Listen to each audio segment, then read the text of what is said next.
8h30 sur Al-Oula, ravi de vous retrouver pour une nouvelle édition. Voici le sommaire. Après la France et l'Estonie, Nasser Bourita poursuit sa tournée européenne. Il a fait escale en Moldavie puis en Croatie. Au programme des entretiens, des signatures d'accords de partenariat et une volonté commune d'imprimer un nouvel élan à la coopération bilatérale. GITEX Africa 2025, le salon de la tech fait écho aux solutions de paiement intelligent. Barid Bank y relaie sa stratégie pour plafonner l'usage de l'argent liquide à la faveur de l'instauration de nouveaux modes de transaction.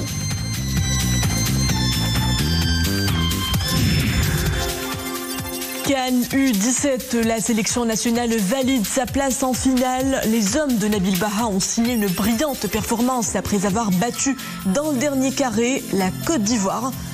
Ils devront rencontrer le Mali en finale.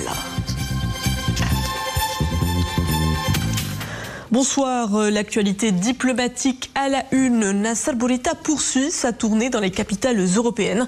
Après la France et l'Estonie, le ministre des Affaires étrangères, de la coopération africaine et des Marocains résidant à l'étranger s'est envolé pour la Moldavie puis pour la Croatie où il a rencontré ses homologues. L'occasion pour les ministres moldaves et croates de rappeler la position de leurs pays respectifs au sujet de la question du Sahara marocain et d'exprimer leur plein soutien au plan marocain d'autonomie. Au programme de ce déplacement hautement important de Nasser Bourita, une série d'entretiens, mais également la signature d'une batterie d'accords de coopération. Nesrine Hamdawi pour les développements. Une poignée de main chaleureuse entre Nasser Bourita et son homologue croate, preuve de l'excellence des relations entre le Maroc et la Croatie. La visite de travail du ministre des Affaires étrangères, de la coopération africaine et des Marocains résidant à l'étranger à Zagreb est l'occasion pour les deux pays de réaffirmer leur engagement pour le renforcement de leur partenariat et d'approfondir leur coopération dans divers domaines.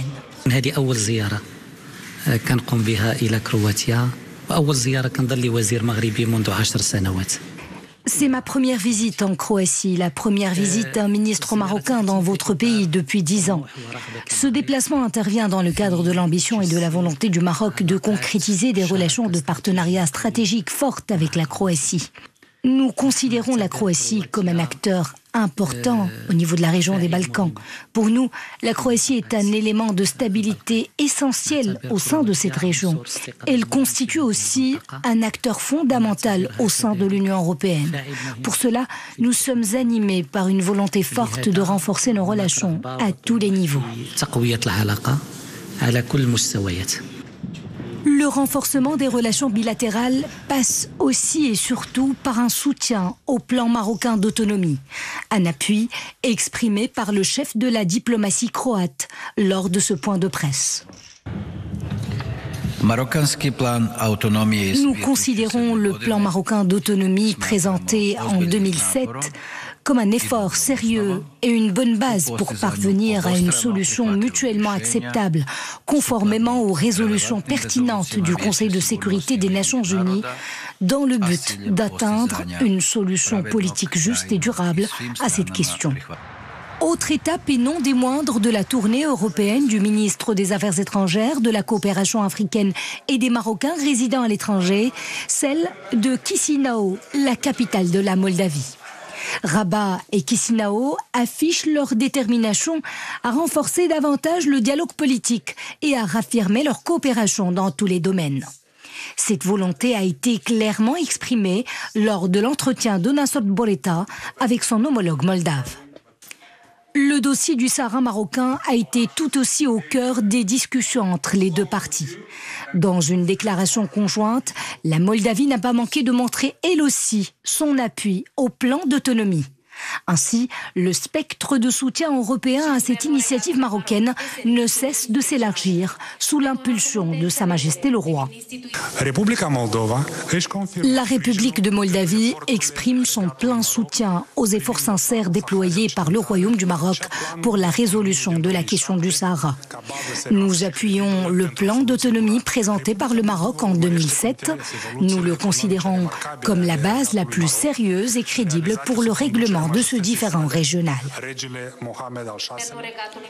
Les relations maroco-moldaves entrent dans une nouvelle phase plus dynamique.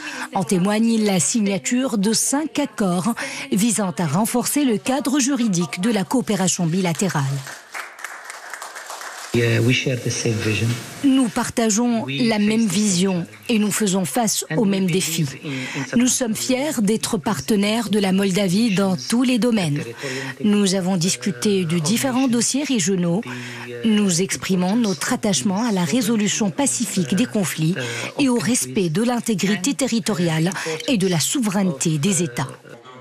Toute une dynamique de partenariat et de dialogue politique est donc enclenchée aujourd'hui entre le Maroc et de nombreux pays européens, portée par une diplomatie royale plurielle. Une diplomatie qui excelle dans la construction de ponts entre les États. Et pour parler de cette tournée européenne du ministre des Affaires étrangères, de la coopération africaine et des Marocains résidant à l'étranger, nous accueillons au plateau Amine Sossé Alaoui, expert en géopolitique. Bonsoir. Bonsoir. Alors, dans sa tournée, Nasser Bourita a visité plusieurs pays européens avec lesquels le Maroc entretient des liens solides, comme la France, ou encore d'autres avec qui le partenariat s'installe, comme la Moldavie et l'Estonie. Peut-on parler d'un ou de plusieurs objectifs à travers une telle tournée ? D'abord, il faut dire que c'est un processus qui devient de plus en plus rapide, de plus en plus accéléré. C'est-à-dire que c'est une dynamique qui s'ancre de plus en plus dans le temps et en plus, elle ramène d'autres pays. C'est-à-dire des pays qui étaient jusque-là réticents ou retardataires pour suivre cette avalanche, on va dire, de reconnaissance d'abord du Sahara marocain et puis surtout du plan d'autonomie.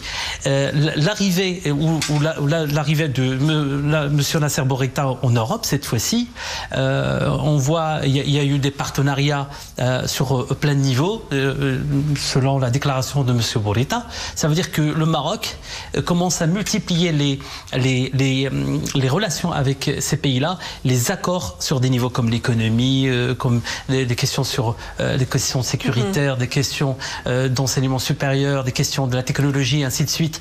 Pas mal de volets qui veulent dire que il y a un changement chez ces pays-là parce que tout simplement le Maroc, parce que le roi avait déclaré auparavant que le Maroc de toute façon regarderait les relations avec les pays selon l'angle évidemment du Sahara marocain.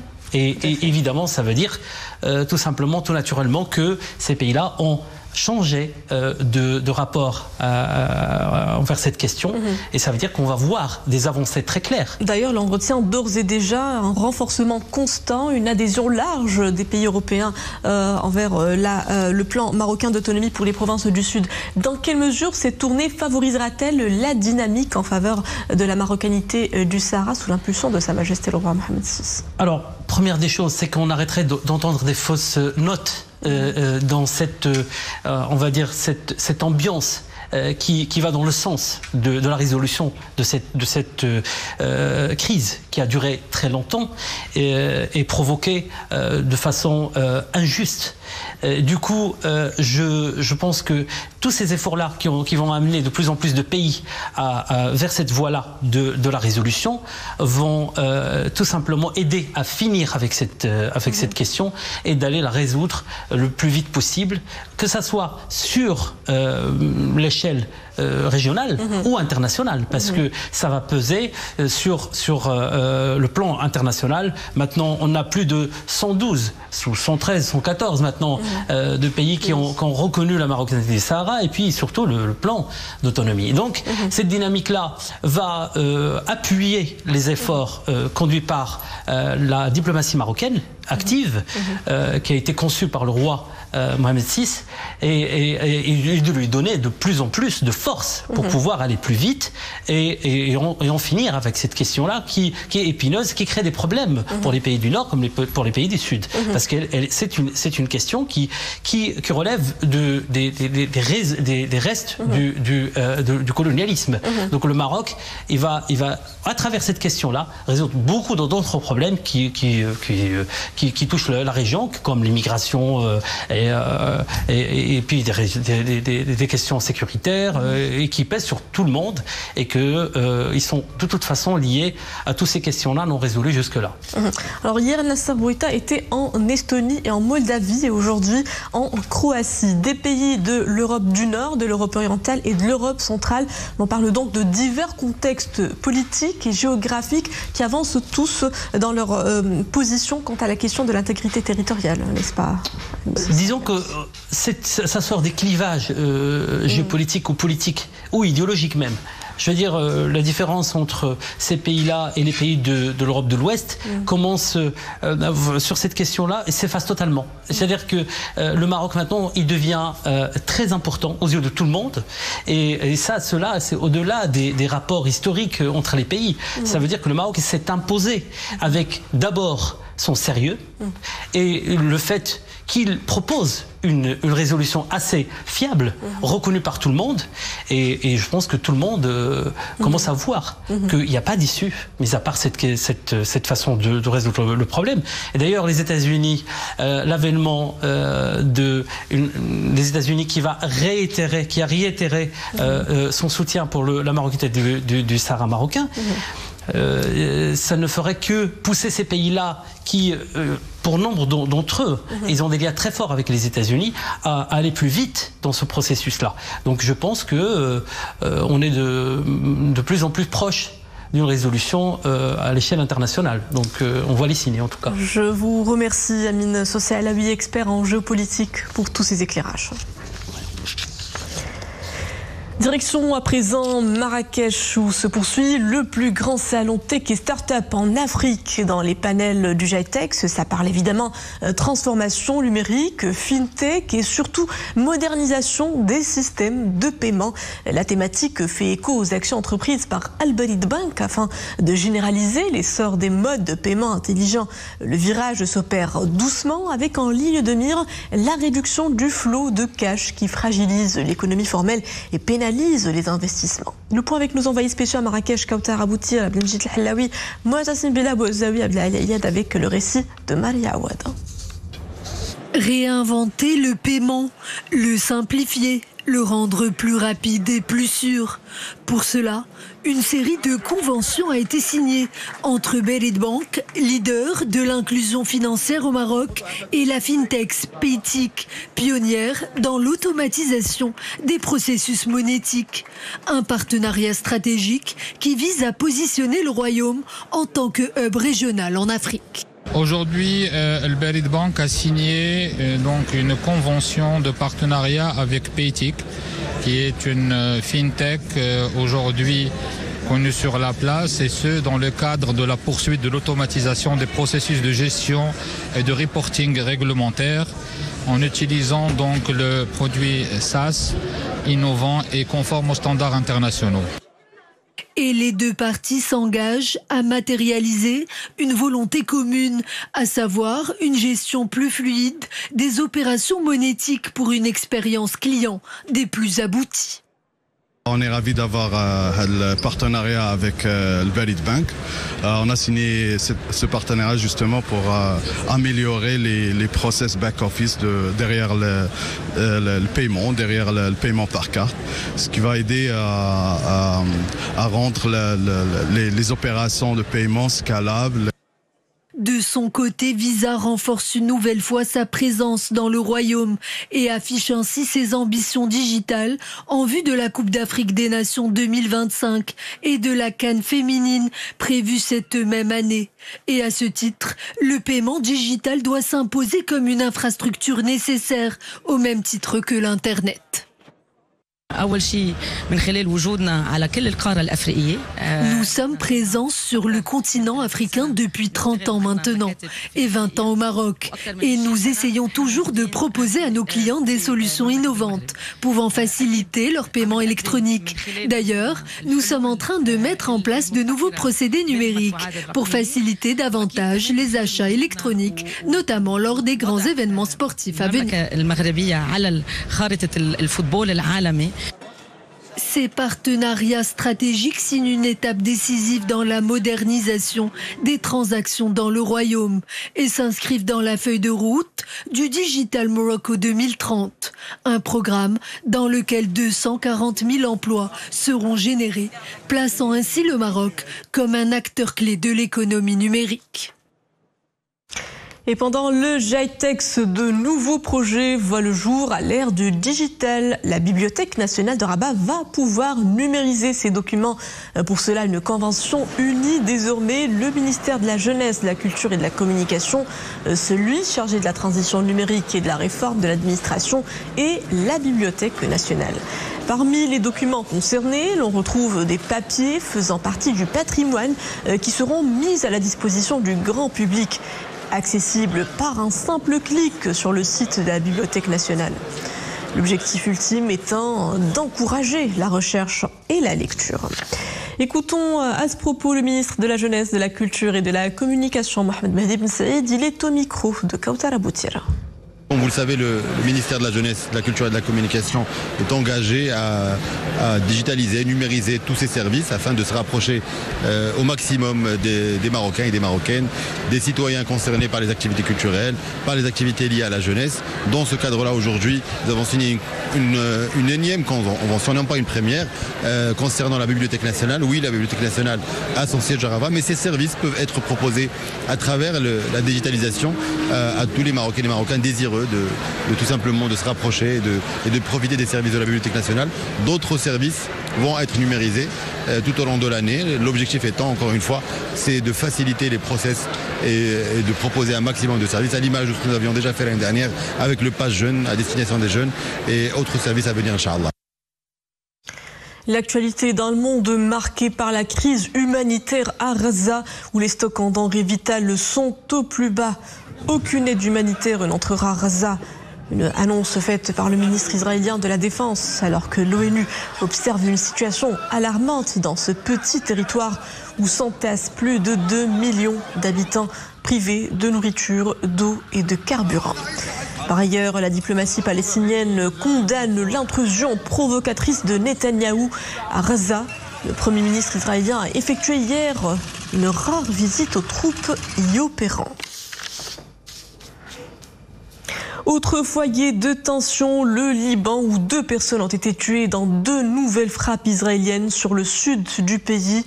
Selon le ministère libanais de la Santé, la frappe menée par Israël à l'aide d'un drone sur une voiture a fait un mort dans la région de Wadi al-Hujayr, tandis qu'une deuxième frappe israélienne sur la localité de Hanin a coûté la vie à un civil et en a blessé un autre.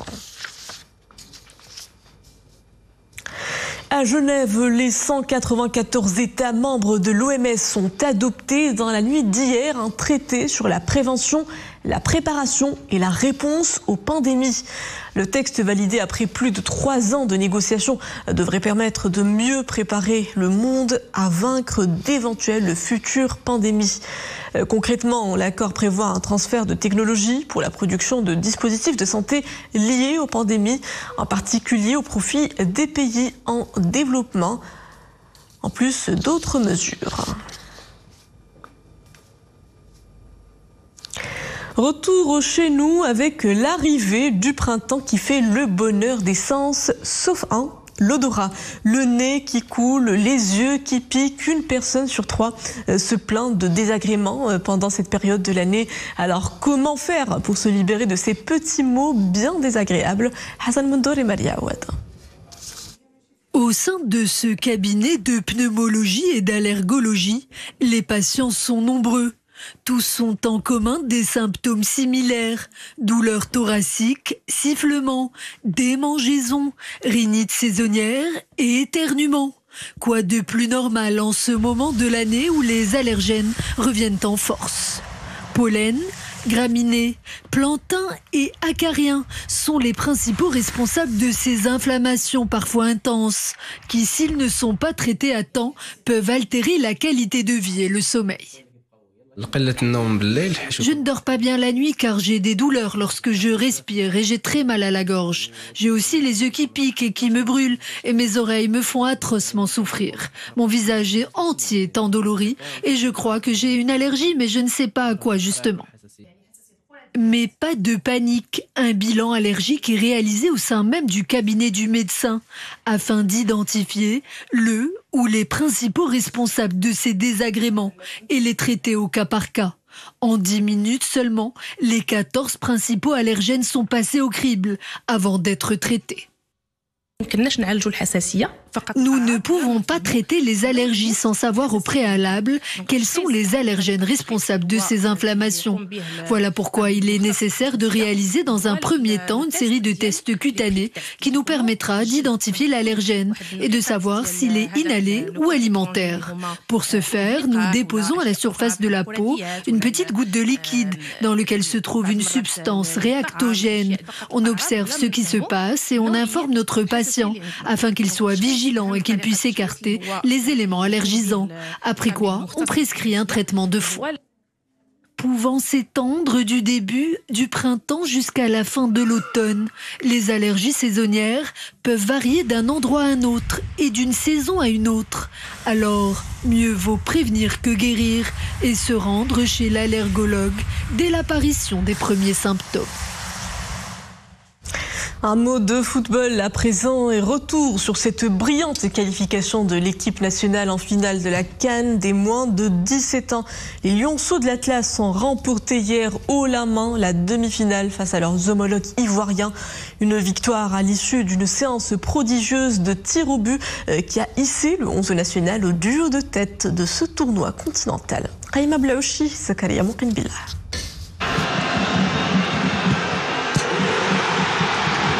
Une qualification dans la douleur, mais quelle qualification? La finale de la CAN U17. Et c'est ce but qui aura été salvateur pour les Lionceaux. L'épilogue d'un match difficile contre le Burkina Faso, dont le sort a été scellé au tir au but. La vedette de la rencontre a été sans conteste le gardien de but Boularouche, qui a réussi par 3 reprises à intercepter les tirs adverses et à augmenter les chances de l'équipe nationale de triompher. Le tir de Younis Mouhoub ne rate pas le coche. Il signe la qualification de ses coéquipiers en finale. La rencontre n'était pas facile, d'autant plus que c'était l'équipe adverse qui nous mettait la pression. Cela correspondait à notre tactique de jeu. Nous nous sommes bien défendus et nous sommes passés en finale. Les joueurs connaissent parfaitement la responsabilité qu'ils ont. Nous voulons remporter le titre et garder la coupe chez nous.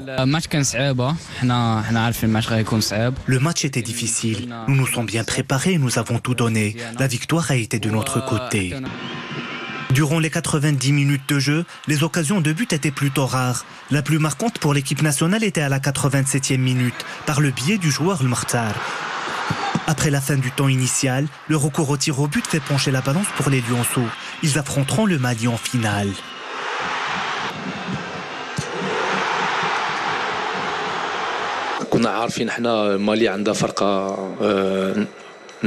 Nous savons que le Mali dispose d'une bonne équipe. Ils se qualifient souvent aux dernières phases. Ils savent jouer et progresser dans ce genre de compétition.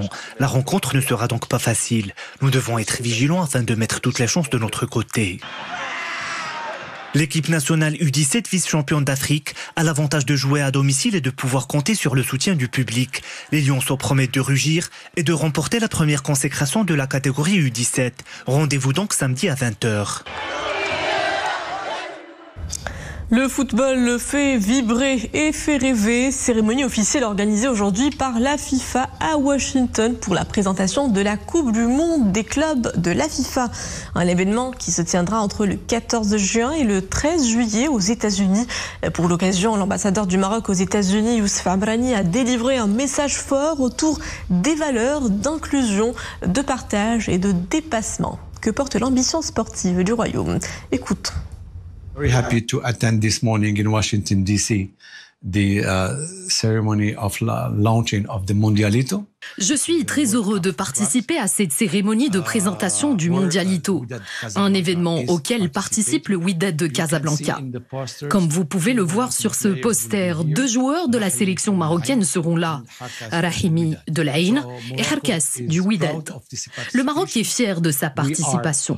Le Royaume va accueillir la Coupe d'Afrique des Nations cette année et la Coupe du Monde en 2030 aux côtés de l'Espagne et du Portugal. Gianni Infantino a dit que le football fait sourire. Moi, je dirais que le football construit des ponts entre les peuples et les continents. Donc, bienvenue au Maroc pour la CAN et pour la Coupe du Monde. 2 importants événements pour lesquels le Maroc va faire de son mieux pour accueillir dans les meilleures conditions.